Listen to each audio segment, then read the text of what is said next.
आइए आप सभी का हार्दिक स्वागत है व्रत और कथा चैनल में। आज हम सुनने जा रहे हैं सोमवार की व्रत कथा। आज की सोमवार व्रत कथा भी एक ऐसे ही भक्त की है जिसके जीवन में एक के बाद एक ऐसी कठिनाइयां आई कि उसे लगा अब उसके जीवन में कुछ भी नहीं बचा। लेकिन जब उसके पास कोई सहारा नहीं बचा, तब उसने भगवान शिव का हाथ थामा। और फिर जो हुआ उसे देखकर पूरा गांव कह उठा, जिसके सिर पर भोलेनाथ का हाथ हो उसका कोई कुछ नहीं बिगाड़ सकता। तो आइए श्रद्धा से भगवान शिव का स्मरण करते हुए कथा आरंभ करते हैं। AUM नमः शिवाय। बहुत समय पहले की बात है। एक सुंदर और शांत गांव था। गांव के चारों ओर हरे भरे खेत थे। गांव से थोड़ी दूर एक पुराना शिव मंदिर था।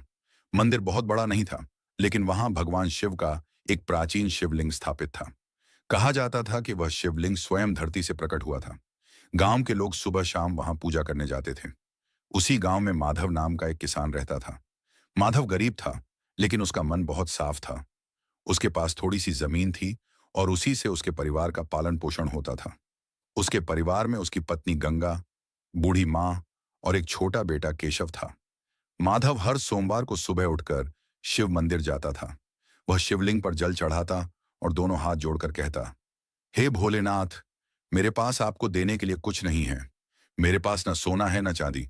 मैं तो बस अपनी मेहनत और अपना विश्वास आपके चरणों में रख सकता हूं। फिर वह शिवलिंग पर बेलपत्र चढ़ाता और घर लौट आता। माधव की पत्नी गंगा भी भगवान शिव में बहुत विश्वास रखती थी, लेकिन पिछले कुछ वर्षों से उनके परिवार पर मुसीबतें लगातार आती जा रही थीं। कभी फसल खराब हो जाती, कभी घर में कोई बीमार पड़ जाता और कभी खेत में पानी की समस्या हो जाती। माधव जितनी मेहनत करता, उसके हाथ में उतना ही कम बचता। एक साल गांव में बहुत भयंकर सूखा पड़ा। तालाब सूख गए, कुएं का पानी नीचे चला गया, खेतों में दरारें पड़ गईं। गांव के बड़े बड़े किसानों के खेत भी सूखने लगे। माधव का खेत भी पूरी तरह बर्बाद हो गया। एक शाम वह खेत से घर लौटा तो उसके चेहरे पर चिंता साफ दिखाई दे रही थी। गंगा ने पूछा, क्या हुआ? माधव ने सिर झुकाकर कहा, कुछ नहीं बचा गंगा, सारी फसल खत्म हो गई। गंगा कुछ देर चुप रही, फिर बोली, भगवान शिव पर भरोसा रखिए। माधव ने कहा, भरोसा तो है, लेकिन घर में अनाज सिर्फ 3 दिन का बचा है। उसके बाद क्या होगा? बूढ़ी माँ ने अंदर से आवाज लगाई, बेटा, चिंता मत कर। जब तक महादेव का नाम हमारे घर में लिया जाता है, तब तक हमारा घर कभी खाली नहीं होगा। माधव अपनी माँ की बात सुनकर चुप हो गया। अगले दिन सोमवार था। सुबह सूरज निकलने से पहले माधव उठ गया। उसने नदी से पानी लाकर स्नान किया और शिव मंदिर की ओर चल पड़ा। लेकिन रास्ते में उसने देखा कि मंदिर के बाहर एक अजनबी साधु बैठे हुए हैं। साधु बहुत बूढ़े थे। उनके हाथ में एक छोटा सा कमंडल था और शरीर पर केवल साधारण वस्त्र थे। माधव ने उन्हें प्रणाम किया। साधु ने कहा, बेटा कहाँ जा रहे हो? माधव बोला, बाबा, भगवान शिव की पूजा करने जा रहा हूं। साधु ने पूछा, क्या तुम भगवान शिव से कुछ मांगने जा रहे हो? माधव थोड़ी देर चुप रहा, फिर बोला, बाबा, मैं क्या मांगूं? जब भी मांगता हूं, मन में डर रहता है कि शायद मेरी इच्छा पूरी ना हो। अब तो बस यही चाहता हूं कि मेरे परिवार पर भगवान की कृपा बनी रहे। साधु मुस्कुराए। उन्होंने कहा, यही तो सच्ची भक्ति है। माधव मंदिर के अंदर चला गया। उसने शिवलिंग पर जल चढ़ाया, बेलपत्र चढ़ाया, आंखें बंद की और बोला, हे महादेव, मेरे पास कुछ नहीं है। मेरे बच्चे के लिए अन्न नहीं है। मेरी पत्नी और माँ मेरी ओर देखती हैं। मुझे समझ नहीं आता कि मैं क्या करूं। प्रभु, मेरी परीक्षा चाहे जितनी लेना, लेकिन मेरे परिवार को भूखा मत रखना। उसकी आंखों से आंसू निकल आए। उसी समय मंदिर के बाहर बैठे साधु ने धीरे से कहा, सोमवार का व्रत रखो, लेकिन केवल भूखा रहना व्रत नहीं है। मन में भगवान शिव का नाम रखो, किसी जरूरतमंद को भोजन कराओ और कठिन समय में भी किसी का बुरा मत सोचो। माधव ने साधु की बात मान ली। उस दिन से उसने सोमवार का व्रत शुरू कर दिया। पहला सोमवार बीता, दूसरा सोमवार आया, तीसरा सोमवार आया, लेकिन उसके जीवन की परेशानियां कम नहीं हुई। बल्कि एक दिन उसकी पत्नी गंगा बहुत बीमार पड़ गई। माधव घबरा गया। उसने गांव के वैद्य को बुलाया। वैद्य ने दवा दी, लेकिन दवा खरीदने के लिए भी पैसे चाहिए थे। माधव के पास केवल कुछ सिक्के बचे थे। उसने अपनी आखिरी बचत दवा खरीदने में लगा दी। गंगा ने कमजोर आवाज में कहा, आपने मेरे लिए अपनी सारी जमा पूंजी खर्च कर दी, अब घर कैसे चलेगा? माधव मुस्कुराकर बोला, तुम ठीक हो जाओ, मेरे लिए यही सबसे बड़ी दौलत है। बाकी सब भोलेनाथ देख लेंगे। गंगा की आंखों में आंसू आ गए। वह बोली, मुझे पूरा विश्वास है कि भोलेनाथ हमें अकेला नहीं छोड़ेंगे। कुछ दिनों बाद गंगा ठीक हो गई, लेकिन उसी समय एक और बड़ी मुसीबत सामने आ गई। माधव के गांव का एक साहूकार था, धनराज। धनराज बहुत लालची था। कई साल पहले माधव ने उसे थोड़े पैसे उधार लिए थे। अब धनराज ने ब्याज जोड़कर बहुत बड़ी रकम बना दी। एक दिन वह माधव के घर आया और बोला, माधव, मेरा पैसा कब लौटाओगे? माधव ने हाथ जोड़कर कहा, धनराज जी, मेरी फसल खराब हो गई है, थोड़ा समय और दे दीजिए। अगली फसल होते ही आपका पूरा पैसा चुका दूंगा। धनराज हंसने लगा, समय? मैंने तुम्हें बहुत समय दिया है। अगर पैसे नहीं दे सकते तो अपना खेत मेरे नाम कर दो। माधव के पैरों तले जमीन खिसक गई। वह खेत ही उसके परिवार का एकमात्र सहारा था। माधव ने कहा, मेरा खेत मत लीजिए, यही मेरे परिवार का पेट पालता है। धनराज बोला, फिर पैसे तैयार रखना, अगले सोमवार मैं वापस आऊंगा। धनराज चला गया। माधव पूरी रात सो नहीं सका। अगला सोमवार आने वाला था। उसने भगवान शिव के सामने जाकर कहा, हे महादेव, अब मेरा सब कुछ आपके हाथ में है। उस सोमवार माधव ने पहले से भी अधिक श्रद्धा से पूजा की। पूजा समाप्त करके जब वह मंदिर से बाहर निकला तो वही बूढ़ा साधु फिर वहां बैठे थे। साधु ने पूछा, बेटा, बहुत परेशान दिखाई दे रहे हो। माधव ने पूरी बात बता दी। साधु ने कहा, सोमवार का व्रत मत छोड़ना, विश्वास मत छोड़ना, और याद रखना, जिस दिन इंसान का सहारा खत्म होता है उसी दिन भगवान का सहारा शुरू होता है। माधव ने साधु के चरण छुए। अगले दिन वह खेत में काम करने चला गया। काम करते करते उसे खेत के एक कोने में जमीन थोड़ी गीली दिखाई दी। वह हैरान हुआ, इतने सूखे में वहां पानी कैसे? उसने वहां मिट्टी हटाई, कुछ और खोदा।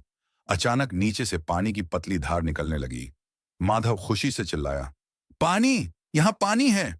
वह दौड़कर गांव वालों को बुलाने गया। गांव वाले भी वहां पहुंचे। उन्होंने जमीन खोदी तो पता चला कि नीचे पानी का एक पुराना स्रोत था। गांव वालों ने मिलकर वहां एक छोटा कुआं बना दिया। अब माधव अपने खेत में पानी पहुंचा सकता था, लेकिन फसल तैयार होने में अभी समय था। उधर धनराज का सोमवार आने वाला था। माधव के पास अभी भी पैसे नहीं थे। सोमवार की सुबह धनराज अपने आदमियों के साथ माधव के घर पहुंचा। उसने कहा, माधव, अब खेत मेरे नाम कर दो। माधव ने हाथ जोड़कर कहा, बस कुछ समय और दे दीजिए। धनराज ने कहा, नहीं, आज तुम्हारा खेत मेरा होगा। उसी समय गांव के कई लोग वहां इकट्ठे हो गए। माधव की बूढ़ी मां ने भगवान शिव का नाम लेना शुरू कर दिया। एयूएम नमः शिवाय, एयूएम नमः शिवाय। गंगा भी भगवान शिव को याद करने लगी। तभी अचानक गांव के बाहर से एक व्यापारी वहां आया। उसने माधव को देखते ही कहा, क्या आप माधव हैं? माधव ने कहा, हाँ, लेकिन आप कौन? व्यापारी बोला, मैं दूसरे नगर से आया हूं। कुछ दिन पहले आपके खेत से होकर जा रहा था। मैंने देखा था कि आप अकेले अपने खेत में मेहनत कर रहे थे। मुझे आपकी मेहनत देखकर बहुत अच्छा लगा। मुझे अपने खेतों के लिए एक ईमानदार किसान की आवश्यकता है। क्या आप मेरे साथ काम करेंगे? माधव ने कहा, लेकिन मेरे पास अपना खेत छोड़कर कहीं जाने की स्थिति नहीं है। व्यापारी बोला, आपको अपना खेत छोड़ने की जरूरत नहीं। मैं आपकी फसल खरीदने का वचन देता हूं। जितना अनाज पैदा होगा मैं उचित कीमत पर खरीदूंगा। माधव को विश्वास नहीं हुआ। व्यापारी ने उसी समय उसे कुछ धन अग्रिम दे दिया। माधव ने वह धन धनराज को दे दिया। धनराज को अपना पैसा मिल गया और माधव का खेत बच गया। गांव के लोग आश्चर्य से यह सब देख रहे थे। माधव ने हाथ जोड़कर आकाश की ओर देखा और कहा, हे भोलेनाथ, आपने मेरी लाज रख ली। लेकिन कहानी यहीं समाप्त नहीं हुई। कुछ दिनों बाद वही बूढ़ा साधु फिर मंदिर में दिखाई दिया। माधव उनके पास गया और बोला, बाबा, आपने उस दिन मुझे जो रास्ता बताया था उसी से मेरा जीवन बदल गया। मैं आपका धन्यवाद कैसे करूं? साधु मुस्कुराए। उन्होंने कहा, मेरा धन्यवाद मत करो, अपने भोलेनाथ का धन्यवाद करो। माधव ने कहा, लेकिन बाबा, आप कौन हैं? आप हर सोमवार को यहीं कैसे मिल जाते हैं? साधु ने उसकी ओर देखा। फिर अचानक मंदिर में घंटियां अपने आप बजने लगीं। हवा में सुगंध फैल गई। माधव ने देखा कि साधु के स्थान पर भगवान शिव का दिव्य स्वरूप दिखाई दे रहा है। माधव जमीन पर गिर पड़ा। उसकी आंखों से आंसू बहने लगे। भगवान शिव बोले, माधव, मैंने तुम्हारी परीक्षा ली थी। तुम्हारे पास धन नहीं था, लेकिन तुम्हारे पास विश्वास था। तुम्हारे पास भोजन कम था, फिर भी तुमने जरूरतमंद को भोजन दिया। तुम्हारे पास परेशानी थी, फिर भी तुमने किसी का बुरा नहीं सोचा। इसी कारण मैं तुमसे प्रसन्न हूं। माधव हाथ जोड़कर बोला, प्रभु, मुझे अपने चरणों में भक्ति दीजिए।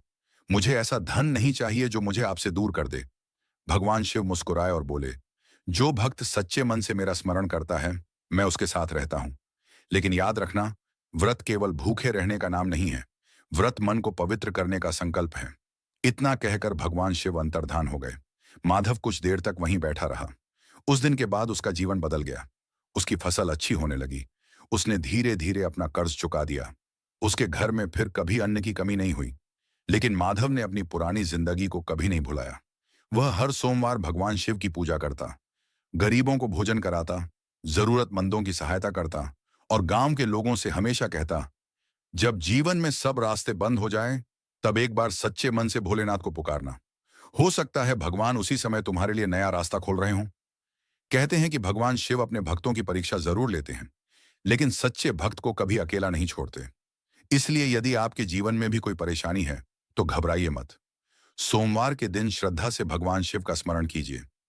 शिवलिंग पर जल चढ़ाइए, बेलपत्र अर्पित कीजिए, सच्चे मन से प्रार्थना कीजिए और सबसे जरूरी बात, किसी जरूरतमंद की सहायता जरूर कीजिए।